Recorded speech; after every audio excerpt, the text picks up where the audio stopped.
नमस्ते। आज हम भारतीय अर्थव्यवस्था की एक बहुत ही दिलचस्प पहेली को समझने की कोशिश करेंगे। एक तरफ तो देश जबरदस्त तरक्की कर रहा है, लेकिन दूसरी तरफ नौकरियों का एक बड़ा सवाल खड़ा है। तो आज चलिए विकास और रोजगार के इसी उलझे हुए रिश्ते को थोड़ा सुलझाते हैं। तो ये बड़ी पहेली आखिर है क्या? देखिए, सवाल सीधा सा है। भारत की इकोनॉमी का जो सेक्टर सबसे तेजी से बढ़ रहा है, पैसा बना रहा है, आखिर वो उतनी नौकरियां क्यों नहीं पैदा कर पा रहा? ये एक ऐसा विरोधाभास है जिसे समझना हमारे देश के भविष्य के लिए बेहद जरूरी है। अच्छा, तो चलिए जरा आंकड़ों पर नजर डालते हैं। ये जो चार्ट है ना, ये हमें इस पहेली का पहला कह सकते हैं सुराग देता है। यहाँ हम देख रहे हैं जीवीए यानी ग्रॉस वैल्यू एडेड। अब जीवीए का सीधा सा मतलब है कि इकोनॉमी में किस सेक्टर का कितना योगदान है, कौन कितना पैसा बना रहा है। अब देखिए, एक तरफ है हमारा प्राइमरी सेक्टर, मतलब खेती किसानी, जिसका आर्थिक योगदान तो कम है, पर देश की एक बहुत बड़ी आबादी इसी में लगी हुई है। और फिर दूसरी तरफ देखिए, ये है सर्विस सेक्टर, जिसका जीवीए तो आसमान छू रहा है, लेकिन इसमें काम करने वाले लोग उसके मुकाबले काफी कम हैं। कितना बड़ा फर्क है ना? तो इस पूरी गुत्थी को सुलझाने के लिए हम इसे स्टेप बाय स्टेप समझेंगे। सबसे पहले हम जानेंगे इकोनॉमी के 3 पिलर्स के बारे में, फिर देखेंगे कि भारत में वो कौन सा बड़ा बदलाव आया। इसके बाद हम रोजगार के डिस्कनेक्ट को समझेंगे, फिर काम की 2 अलग-अलग दुनियाओं, ऑर्गेनाइज्ड और अनऑर्गेनाइज्ड पर बात करेंगे, और आखिर में देखेंगे कि आगे का रास्ता क्या हो सकता है। तो चलिए शुरुआत करते हैं एकदम बेसिक से। अर्थव्यवस्था के वो 3 स्तंभ कौन से हैं? इनको समझना इस पूरी पहेली को सुलझाने के लिए पहला कदम है। सबसे पहले आता है प्राइमरी सेक्टर, यानी प्राथमिक क्षेत्रक। ये वो सारी एक्टिविटीज हैं जहां हम सीधे सीधे कुदरती चीजों का इस्तेमाल करते हैं।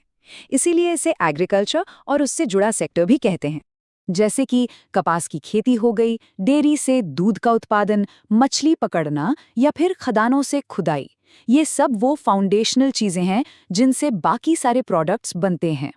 इसके बाद आता है हमारा दूसरा पिलर, सेकेंडरी सेक्टर यानी द्वितीयक क्षेत्रक। इसमें हम प्राइमरी सेक्टर से मिली चीज़ों को लेते हैं और मैन्युफैक्चरिंग के जरिए उन्हें किसी और चीज़ में बदल देते हैं। इसीलिए इसे इंडस्ट्रियल सेक्टर भी कहा जाता है। इसका उदाहरण सोचिए, कपास से कपड़ा बन गया, गन्ने से चीनी बन गई या मिट्टी से ईंटें बना दी। ये सब ट्रांसफॉर्मेशन का काम सेकेंडरी सेक्टर में होता है। और आखिर में है हमारा तीसरा और सबसे जरूरी पिलर, टर्शरी सेक्टर यानी तृतीयक क्षेत्रक। देखिए, इसमें कोई सामान नहीं बनता, बल्कि ये वो सर्विसेज हैं जो पहले दोनों सेक्टर्स को डेवलप होने में मदद करती हैं। इसीलिए तो इसे सर्विस सेक्टर भी कहते हैं। जैसे कि ट्रांसपोर्टेशन, बैंकिंग, कॉल सेंटर्स, यहाँ तक कि जो टीचर्स पढ़ाते हैं और जो डॉक्टर्स इलाज करते हैं, वो सब इसी में आते हैं। ये सब अपनी सर्विसेज देते हैं, कोई सामान नहीं।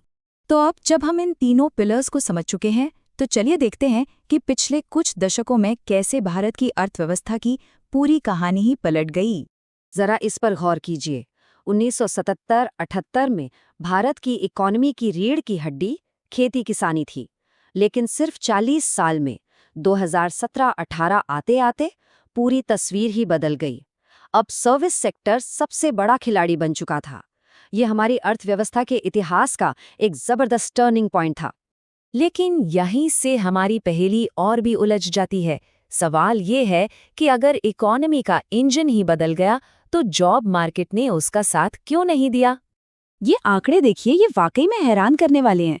सर्विस सेक्टर का प्रोडक्शन तो 14 गुना बढ़ गया, पर उसमें जो नौकरियां पैदा हुई वो 5 गुना भी नहीं बढ़ी। इसका मतलब क्या हुआ? मतलब ये कि देश की तिजोरी तो भर रही थी, पर लोगों के लिए काम के मौके उस स्पीड से नहीं बन रहे थे।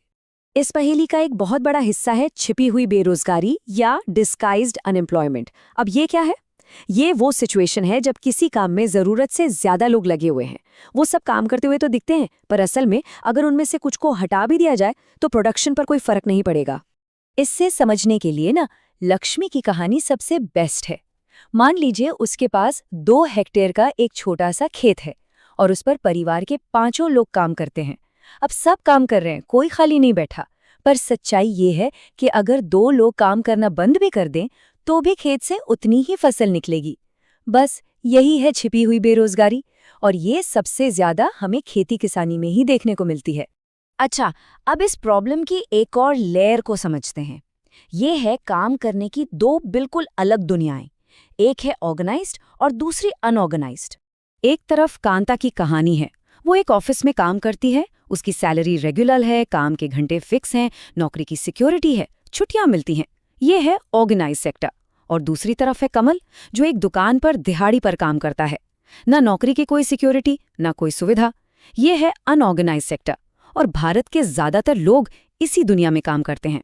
तो सवाल अब ये उठता है कि हम ज्यादा और बेहतर नौकरियां कैसे बना सकते हैं, और जो लोग काम कर रहे हैं उन्हें प्रोटेक्ट कैसे कर सकते हैं। तो मौके हैं कहाँ? देखिए, कई ठोस कदम उठाए जा सकते हैं। जैसे गांव देहात में सिंचाई के लिए बांध और नहरें बनाने में इन्वेस्ट किया जाए। छोटे कस्बों में दाल मिल और फूड प्रोसेसिंग जैसी इंडस्ट्रीज को बढ़ावा दिया जाए। एजुकेशन और हेल्थ सेक्टर में टीचर्स और हेल्थ वर्कर्स की भर्ती की जाए। और टूरिज्म और जो हमारे रीजनल क्राफ्ट्स हैं, उन्हें भी तो एक बड़े रोजगार के सोर्स की तरह डेवलप किया जा सकता है। इन सब में बहुत पोटेंशियल है। इस दिशा में सरकार की एक बहुत बड़ी पहल है, MGNREGA 2005। इसका मकसद है गांव देहात में साल में कम से कम 100 दिन के काम की गारंटी देना। ये एक तरह का सेफ्टी नेट है। अब इस पूरी कहानी में एक और बड़ा प्लेयर है, ओनरशिप। मतलब मालिक कौन है, क्योंकि नौकरियां कौन बनाएगा ये इस बात पर भी तो डिपेंड करता है कि इकॉनमी को चला कौन रहे, सरकार या फिर प्राइवेट कंपनियां। देखिए, एक होता है पब्लिक सेक्टर यानी सरकारी कंपनियां, जैसे हमारी रेलवेज हो गई, पोस्ट ऑफिस हो गया। इनका पहला मकसद होता है लोगों की भलाई करना, सिर्फ प्रॉफिट कमाना नहीं। और वहीं दूसरी तरफ है प्राइवेट सेक्टर, जैसे रिलायंस या टाटा, जहां हर फैसले का मेन गोल होता है ज्यादा से ज्यादा प्रॉफिट कमाना। दोनों की सोच और काम करने का तरीका बिल्कुल ही अलग है। तो आखिर में हम इस सबसे बड़े सवाल पर आकर रुकते हैं। जैसे जैसे भारत आगे बढ़ रहा है, ये कैसे पक्का किया जाए कि आर्थिक विकास का फायदा सिर्फ कुछ लोगों तक ही सिमट कर ना रह जाए, बल्कि सब तक पहुंचे। यही आज भारत के सामने सबसे बड़ी चुनौती है। एक तरफ ग्रोथ की रफ्तार भी बनाए रखनी है, और दूसरी तरफ ये भी देखना है कि हर काम करने वाले को सुरक्षा और सम्मान मिले। इसी बैलेंस को साधना ही असली तरक्की होगी।